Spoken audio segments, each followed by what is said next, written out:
Hello everyone, welcome to Raksha academy. अभी हम लोग भारतीय विज्ञान और तकनीकी के क्षेत्र में वैज्ञानिकों के योगदान को पढ़ रहे हैं। हम लोगों ने डॉक्टर होमी जहांगीर भाभा, प्रफुल्ल चंद्र रॉय और सत्येंद्र नाथ बोस, ये तीन कंप्लीट कर लिए हैं। अब चौथा हमको पढ़ना है sir Mokshagundam Visvesvaraya. Sir M Visvesvaraya का नाम सबने सुना होगा और सबको उनकी एक स्टोरी भी पता होगी कि वो ट्रेन में जा रहे थे और उनको ट्रेन में वैसे जितने भी अंग्रेज बैठे थे उनका तिरस्कार कर रहे थे कि काला आदमी हमारे डिब्बे में आकर बैठ गया है। लेकिन जब उन्हें कुछ समय पता चला कि शायद ट्रेन पटरी पे से उतरने वाली है तो उन्होंने तुरंत चेन पुल कर लिया। तो वहां का जो टीसी था वो आया और उनसे बोलता है कि किसने चेन खींचा, तो उन्होंने बताया कि मैंने खींचा। तो पहले भारतीयों को देखकर वो तुरंत भड़का, लेकिन जब बाद में उन्होंने बताया कि मैं सर एम विश्वेश्वरैया हूं और आगे से तुम्हारी पटरी जो है वो उतरी हुई है, ट्रेन का एक्सीडेंट हो सकता है इसलिए मैंने चेन खींची। और उसके बाद जब जाके वो जगह चेक की गई तो सच में वहां की पटरी खिसकी हुई थी अपनी जगह से।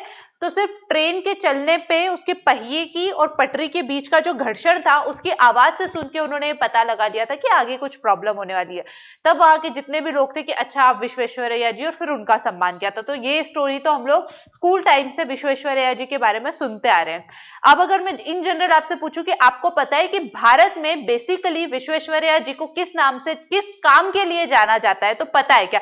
क्योंकि जब मैंने पढ़ा तब मुझे पता चला, इससे पहले मुझे नहीं पता था कि अच्छा इस काम के लिए उनको जाना जाता है। तो आप लोगों को पता है क्या कि बेसिकली विश्वेश्वरैया जी को भारत में वास्तविक किस काम के लिए जाना जाता है? इंजीनियर तो वो थे, लेकिन इंजीनियरिंग के कौन से फील्ड में उन्होंने काम किया? उन्होंने, अगर पता चलेगा आपको तो आपको भी शायद आश्चर्य होगा, अगर नहीं पता होगा तो बांध निर्माण। आज जो बड़े बड़े बांध आपके यहाँ पे बन रहे हैं, जवाहरलाल नेहरू जी ने जिसको भविष्य के मंदिर कहा, ये बांध निर्माण के क्षेत्र में सर एम विश्वेश्वरैया जी का महान योगदान है। इस बांध निर्माण के लिए वो अमेरिकन पेटेंट प्राप्त करने वाले भारत के प्रथम भारतीय बने।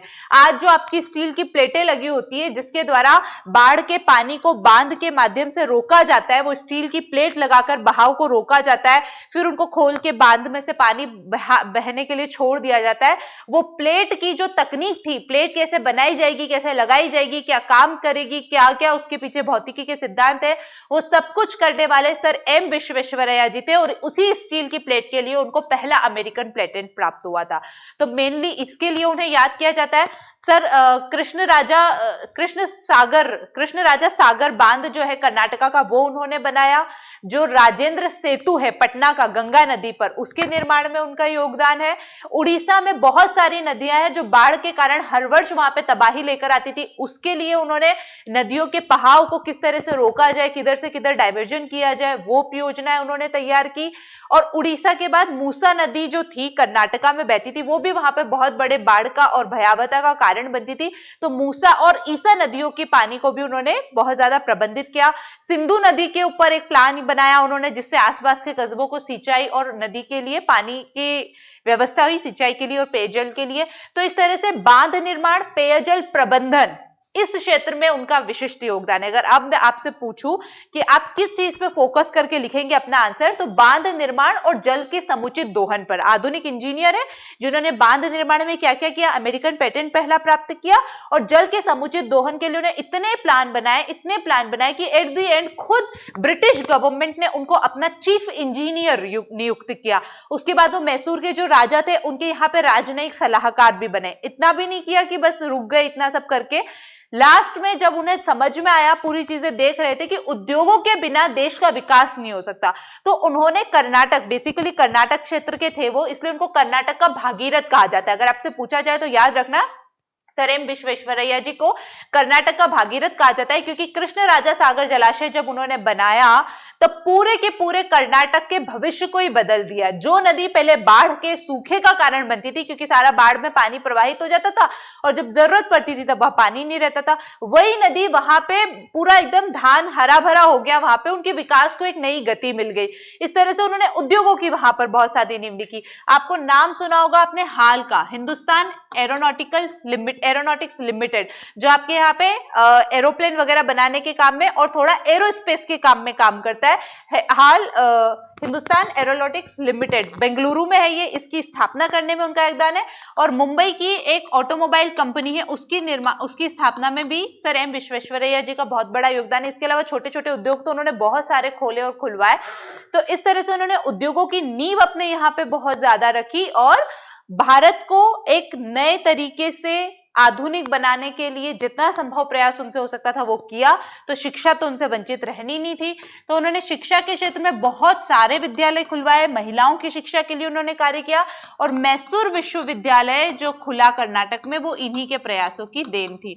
तो इस तरह से उन्होंने साइंस के क्षेत्र में क्या काम किया, स्पेशली बांध निर्माण और जल का समुचित दोहन, उसके बाद उद्योगों की नींव रखने में उन्होंने काम किया और शिक्षा के क्षेत्र में उन्होंने काम किया। तो ये 3 बेसिक पॉइंट्स है जब हमसे एम विश्वेश्वरैया जी के कॉन्ट्रीब्यूशन के बारे में पूछा जाएगा। तो अब हम सीधे अपने नोट्स में चलते हैं और देखते हैं कि हमको क्या लिखना होगा। पूरा नाम क्या था? सबसे पहले तो इनका सर एम विश्वेश्वरैया है, पूरा नाम हमको पता होना चाहिए, सर मोक्षगुंडम विश्वेश्वरैया। ठीक है, अब एक लाइन में अगर उनका परिचय देना हो तो क्या लिखेंगे? आधुनिक भारत के इंजीनियर। क्या लिखेंगे? आधुनिक भारत के इंजीनियर। तो भारत के महान इंजीनियर, हिंदी में अभियंता बोलते हैं, और राजनयिक सर एम वी मतलब एमबी का मतलब है सर मोक्षगुंडम विश्वेश्वरैया का जन्म 15 सितंबर 1861 को मैसूर के कोलार जिले के चिक्काबल्लापुर गांव में हुआ था। और 15 सितंबर जो इनका जन्मदिन है, इन्हीं के सम्मान में भारत में अभियंता दिवस, इंजीनियर्स डे के रूप में मनाया जाता है। तो आपको ये डेट भी याद रखनी है, 15 सितंबर को हम क्या बनाते हैं? इंजीनियर्स डे, अभियंता दिवस। किसके लिए, किसके सम्मान में? तो सर एम विश्वेश्वरैया जी के सम्मान में। देश में जल का अब इनका मेन योगदान का था, एक लाइन में हमने इनका थोड़ा सा इंट्रोडक्शन दिया। अब इनका मेन कंट्रीब्यूशन किसमें है, एक लाइन में हम बताएंगे। देश में जल का समुचित दोहन, बांध निर्माण, देश में अभियांत्रिकी के अग्रदूत सर एम विश्वेश्वरैया की देन है। क्या क्या? जल का समुचित दोहन और बांध निर्माण किसकी देन है? सर एम विश्वेश्वरैया जी की। कर्नाटक का भागीरथ कहे जाने वाले सर एम विश्वेश्वरैया ने कृष्ण राज सागर जलाशय का निर्माण करवाया। आपने और क्या क्या किया? अब ये सारी चीजें बता चुकी हूँ, सारी रटने की चीजें, एक्सप्लेन करने जैसा कुछ है नहीं, इसलिए सीधा सीधा पढ़ के बता रही हूँ। आपको भी याद करके लिखना ही है, कंट्रीब्यूशन लिखना है, उसमें एक्सप्लेन करने जैसा कोई कंसेप्ट नहीं है। आपने सिंधु नदी से समीपस्थ कस्बे सुक्कुर, नाम याद रहता है तो ठीक है, अदरवाइज समीपस्थ कस्बे लिख देना, को पानी की आपूर्ति करने का प्लान तैयार किया और सिंचाई व्यवस्था को दुरुस्त करने का सफल प्रयास किया। आपने स्टील के दरवाजे बनाए जो बांध से पानी के बहाव को रोकने में मदद करता था। उनके सिस्टम की प्रशंसा ब्रिटिश अधिकारियों ने मुक्तकंठ से की। आज यह प्रणाली पूरे विश्व में प्रयोग में लाई जा रही है और इसी के लिए वो अमेरिकन पेटेंट प्राप्त करने वाले प्रथम भारतीय थे। ये आगे वाली लाइन में आपको मिलेगा, बट आप इसको यहीं पर ऐड कर देना, ठीक है। आपने मूसा नदी की बाढ़ को प्रबंधित करने के लिए मूसा और ईसा नामक 2 नदियों के पानी को बांधने के लिए भी प्लान तैयार किए। इसके बाद उन्हें मैसूर का चीफ इंजीनियर तक नियुक्त किया गया। विश्वेश्वरैया शिक्षा की महत्ता को भली भांति समझते थे। लोगों की गरीबी और कठिनाइयों का मुख्य कारण वह अशिक्षा को मानते थे। उन्होंने अपने कार्यकाल में मैसूर राज्य में स्कूलों की संख्या 4500 से बढ़ाकर 10,500 कर दी थी। मैसूर में लड़कियों के लिए अलग गर्ल्स हॉस्टल और पहला फर्स्ट ग्रेड कॉलेज, जिसको महारानी कॉलेज कहा जाता है आज, उसको खुलवाने का श्रेय भी सर एम विश्वेश्वरैया को है।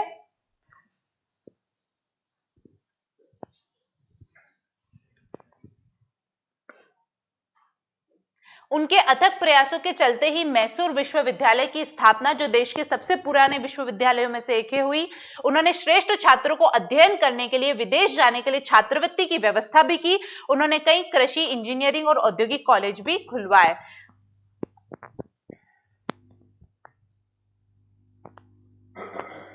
वह उद्योगों को देश की जान मानते थे, इसीलिए उन्होंने पहले से मौजूद उद्योगों, जो पहले से एस्टेब्लिश थे कर्नाटक के क्षेत्र में, जैसे सिल्क, सिंदल, मेटल, स्टील आदि को जापान और इटली के विशेषज्ञों की मदद से और विकसित किया। सोचो, जापान और इटली के विशेषज्ञों की मदद से उन्होंने उसको और विकसित किया। सिंदल मतलब चंदन से जुड़ा हुआ उद्योग है ये।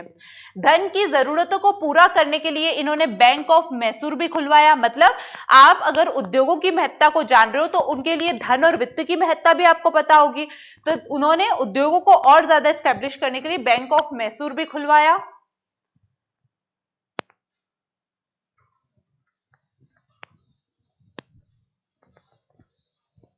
और क्या किया इन्होंने, मैसूर में ऑटोमोबाइल और एयरक्राफ्ट फैक्ट्री की शुरुआत करने का सपना मन में संजोए आपने सन 1935 में इस दिशा में कार्य आरंभ किया। बंगलुरु स्थित हिंदुस्तान एरोनॉटिक्स और मुंबई की प्रीमियर ऑटोमोबाइल फैक्ट्री उन्हीं के प्रयासों का परिणाम है।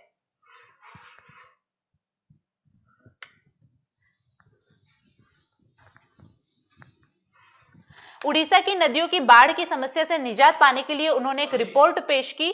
इसी रिपोर्ट के आधार पर हीराकुंड और अन्य बांधों का निर्माण हुआ। सोचो, जो हम हीराकुंड बांध के ऊपर गर्व करते हैं, वो भी निर्माण किसने कराया, उस निर्माण की नींव भी किसने रखी, सर एम विश्वेश्वरैया ने। सन 1952 में गंगा नदी पर राजेंद्र सेतु पुल का निर्माण, इसकी योजना के संबंध में आप पटना गए थे, तब ये 92 ईयर्स के थे और उस वक्त भी अपने कार्य के प्रति इतने समर्पित थे कि 92 साल के वृद्ध व्यक्ति 5 किलोमीटर चिलचिलाती धूप में भरी गर्मी के मौसम में चल कर गए, क्योंकि वहां पे जहां इनकी गाड़ी ने उतारा था और जहां पर पुल निर्माण हो रहा था उसके बीच के 5 किलोमीटर के एरिया में गाड़ी नहीं जा सकती थी। तब ये पैदल पैदल चल के 5 किलोमीटर गए, क्योंकि इनके अंदर वो जज्बा था कि मुझे देखना है राजेंद्र सेतु पुल का निर्माण कैसे होगा, मैं बहुत अच्छे से बनवाना उसको चाहता हूं। तो ये पैदल चल के गए। तब देख रहे थे कौन, विश्वेश्वरैया जी आएंगे, इंजीनियर है, तो एक अलग छवि सब लोग इमेजिन कर रहे थे। पर जब देख रहे थे कि 92 ईयर्स का एक ओल्ड मैन और वो भी इतनी दूर से चल कर आ रहा है, तो एक अभिप्रेरित करने वाली बात भी थी और आश्चर्यचकित करने वाली बात भी थी। तो ये कहानी जुड़ी हुई है इनके राजेंद्र सेतु पुल के निर्माण से लेकर कि वहां पर 92 ईयर्स की ओल्ड एज में गए थे। वह किसी भी, अब देखो ये मैं आपको उस वक्त बताना भूल गई, योजनाबद्ध तरीके से ये इनका एक और बहुत बड़ा कंट्रीब्यूशन है। खुद रशिया से हमने पंचवर्षीय योजनाओं का सिद्धांत लिया। स्वयं रशिया में पंचवर्षीय योजनाओं का सिद्धांत सन 1928 में आया था, लेकिन भारत में सन 1920 में रिकंस्ट्रक्टिंग इंडिया बुक के नाम से इन्होंने भारत की पूरी योजना तैयार कर दी थी कि कैसे विकास होगा। मतलब भारत में विकास की नींव रखने वाला व्यक्ति भी कौन था, सर एम विश्वेश्वरैया, क्योंकि ये किसी भी कार्य को योजनाबद्ध तरीके से करना चाहते थे। वह किसी भी कार्य को योजनाबद्ध तरीके से पूर्ण करने में विश्वास करते थे। सन 1928 में पहली बार रूस ने इस बात की महत्ता को समझते हुए प्रथम पंचवर्षीय योजना तैयार की थी, किंतु सर एम विश्वेश्वरैया ने 1920 में ही अपनी पुस्तक रिकंस्ट्रक्टिंग इंडिया में इस तथ्य पर जोर दिया और 1935 में आपने फिर से प्लान्ड इकोनॉमी फॉर इंडिया लिखी। बुक्स के नाम भी आपसे पूछे जा सकते हैं, तो आप लोग बुक्स के नाम भी याद करते चलना।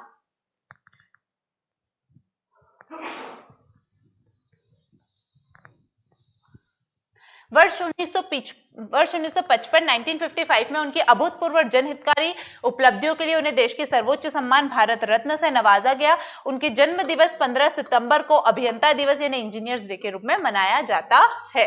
तो एक बार हम ब्रीफ कर लेते हैं, हमने क्या पढ़ा सर एम विश्वेश्वरैया के बारे में। सबसे पहले हमें यह पता चला, क्या पता चला, कि वो आधुनिक भारत के इंजीनियर थे, आधुनिक भारत के अभियंता थे। किस क्षेत्र में बेसिकली उनका काम है, जल के समुचित दोहन और बांध निर्माण के क्षेत्र में। कृष्ण राजा जलाशय का निर्माण हो, उड़ीसा की नदियों के बाढ़ का प्रबंधन हो, मूसा ईसा की बाढ़ का प्रबंध हो, सिंधु नदी का हो, गंगा पे पटना नदी पर राजेंद्र सेतु पुल का निर्माण हो, सब में उन्होंने बहुत महत्वपूर्ण योगदान तो दिया। साथ ही बांध में जो स्टील की प्लेट लगाई जाती है जिससे बांध में पानी के बहाव को रोका जाता है, उसका निर्माण करने वाले आप पहले व्यक्ति थे। ये वाली लाइन नोट्स में लिखी हुई नहीं, आप लिख लेना। और उस एक खोज के लिए अमेरिकन पेटेंट प्राप्त करने वाले प्रथम भारतीय बने। ठीक है, तीसरी खोज के बारे में क्या लिखी है इसमें, स्कूलों के क्षेत्र में आपने बहुत योगदान दिया। 4500 स्कूलों को सीधे 10,500 तक पहुंचा दिया। इस गर्ल्स के लिए अलग से एक सेपरेट हॉस्टल खोला और महारानी कॉलेज खोला। उसके बाद आपने मैसूर विश्वविद्यालय की स्थापना करवाई। उद्योगों के महत्व को आप जानते थे। चौथी चीज, उद्योगों के महत्व को आप बहुत अच्छे से जानते थे, तो आपने बहुत सारे उद्योगों को बढ़ावा दिया। हिंदुस्तान एरोनॉटिक्स की स्थापना की, मुंबई में प्रीमियर ऑटोमोबाइल्स की स्थापना की, और इसके लिए आपको वित्त की महत्ता का भी पता था, तो मैसूर का बैंक खोला आपने। और योजनाबद्ध निर्माण की महत्ता को आप जानते थे, और जो रशिया के पीछे हम बढ़ते कि हमने पंचवर्षीय योजनाएं वहां से ली, उससे 8 साल पहले सन 1920 में आपने रिकंस्ट्रक्टिंग इंडिया, और उसके बाद सन 1934 में planned economy of India for India के माध्यम से उसके लिए एक योजनाबद्ध खाका तैयार कर दिया था। तो ये कुछ महत्वपूर्ण 6 योगदान के पॉइंट है उनके, यही आपको लिखना है। ठीक है, मैंने आपको बोला है, आपको अच्छे से समझ में आया होगा। नहीं भी आया हो तो आप ग्रुप में या रक्षा एकेडमी का एप्लीकेशन डाउनलोड कर लो। उनके चैट का एप्लीकेशन में वहां पर आपको एक चैट का ऑप्शन मिलेगा, वहां पर आप अपनी क्वेरीज छोड़ दो, जो भी समझ में नहीं आया होगा आपको बाद में समझा दिया जाएगा। टॉप 119, टॉप 120 का ग्रुप जो हमारा ग्रुप चल रहा है, उसमें पार्टिसिपेट कर सकते हो। और 19 वाले की फीसें आपकी 3,500, 20 वाले की फीसें आपकी 15,000, जिसमें आपको pre plus mains plus interview तीनों का फुल गाइडेंस दिया जाएगा, विद टेस्ट सीरीज दिया जाएगा। और अब हम नेक्स्ट अपना साइंटिस्ट अगले लेक्चर में देखेंगे। Thank you.